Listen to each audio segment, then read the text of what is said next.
As the conflict between Israel and Iran enters its fifth day, the US President Donald Trump has issued a warning to evacuate Tehran, the Iranian capital. And this was followed by reports of further strikes overnight. And joining me now is Coningham, who is Middle East analyst at the Royal United Services Institute. Thanks for joining us, Urban. First of all, what do you make of Donald Trump's warning to evacuate Tehran? Now, Tehran is a city of 11 million people. It's like asking London to be evacuated. Yes, exactly. It's a large request, which is very difficult for Tehrani residents to do, especially as most of the roads coming out of Tehran are now blocked. There are shortages of fuel, so it's a large request. It's unlikely that Tehran will be evacuated. It's likely aimed at, warning the Iranian regime that this is serious, that the US aren't going to call for Israel to stop striking Iran just yet, and that the regime really needs to sit down to the negotiation table as soon as possible. Well, that's what I was going to ask. Is this leverage for negotiations? Because literally, as we came to this interview, Donald Trump said that he hopes for something better than a ceasefire, a full agreement between the United States, Israel, and Iran. Absolutely. So I think there are different sort of articulated interests for the sides. I think Israel will have started this, trying to delay negotiations and trying to hit Iran's nuclear sites and degrade their capabilities before any negotiation can take place. Whereas for the US, the question is now whether they follow Israeli advice, which is to go for the regime, to seek to destabilize the regime as much as possible and possibly even end the regime, or if the US will push for as much degrading as possible and then to bring the Iranians to the table to take a bad deal for the Iranians. Well, there's two things there that you've just unpacked. One is the purpose of this regime change in Iran, or is it to destroy Iran's nuclear program? What do you think? So I think for the Israeli side, they're very much hoping that this could be regime change. Israel has seen itself in a state of existential warfare with the Iranian regime for decades. And if this is a chance to topple that regime, then they'll definitely go for it. I'm sure that they would also take, as part of that proposition, degrading Iranians' capabilities, whether that's military or whether that's nuclear. As I said, it's an existential fight for Israel, and they'll want to go as far as they can. We saw similar in Lebanon when they attacked Hezbollah.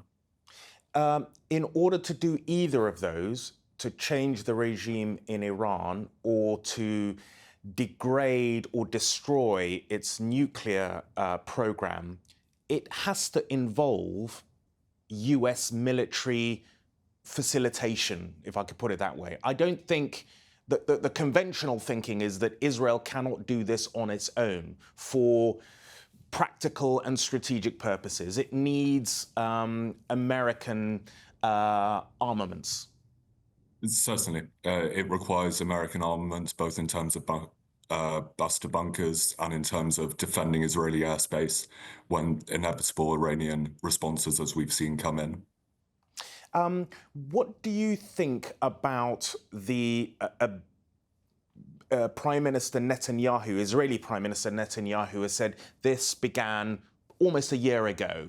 So if Israel was to do this and Hezbollah and Hamas and Islamic Jihad, the most important Israeli proxies were in place, it would be very difficult for Israel to do this. So as soon as they attacked all those regional proxies, he said this plan was put into place. That makes sense, doesn't it?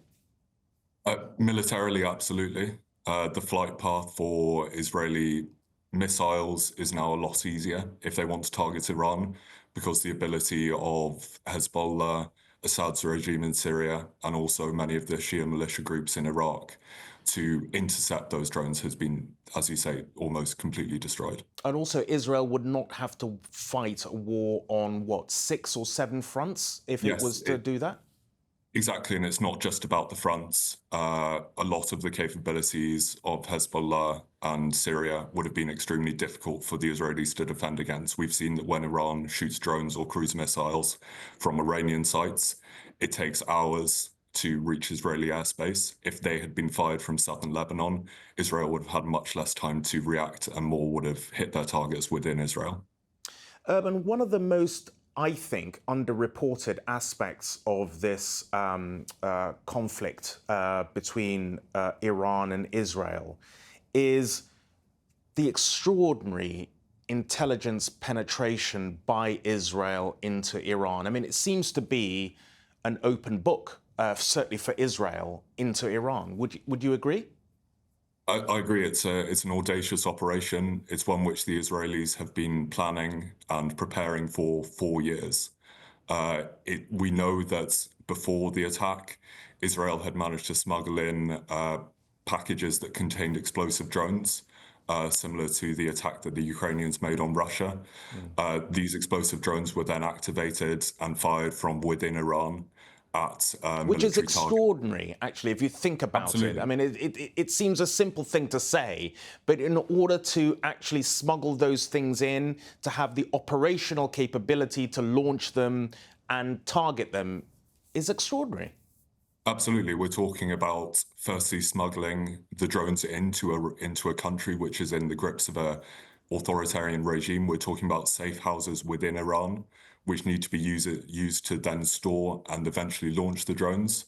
We're talking about people on the ground in Iran, whether they're Mossad agents or Iranians that need to be part of this. It's an incredibly well planned and well executed attack. We also know that there were Israeli ground operations. Yep. So this is a trifecta of military strikes from Israel, the explosive drones that were already inside Iran, and also ground operations. It's an audacious attack, and it was executed very well, clearly. When President Trump says he wants something beyond a ceasefire, he wants a sort of a comprehensive arrangement to end this conflict. Who has the more interest in going for that? Is it Iran or Israel? It's a good question. I would say at the moment Iran. Yeah, Iran I'd agree. are in this existential war. The regime is under direct threat. We know that the Israelis had wanted to target Khamenei, according to US sources, and that the US talked them down from it. That's the For Israel, Iranian yeah, exactly, spiritual the leader. supreme Yeah. leader. Exactly, the supreme leader. So the most important man in Iran. Uh, for Israel, uh, they're in a position of unparalleled strength vis-a-vis Iran that they haven't been since the Islamic Revolution. And also within Israel, this unifies everyone. I mean, from the left to the right, everyone's on board. That's what I see.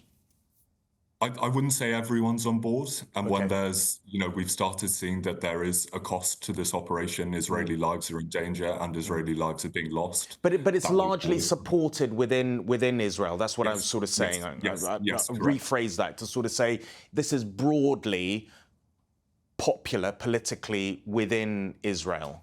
100%, especially if you compare it to the ongoing campaign in Gaza. This has widespread report among the Israeli population, the majority of whom still see that Israel is in an existential war with Iran. Okay.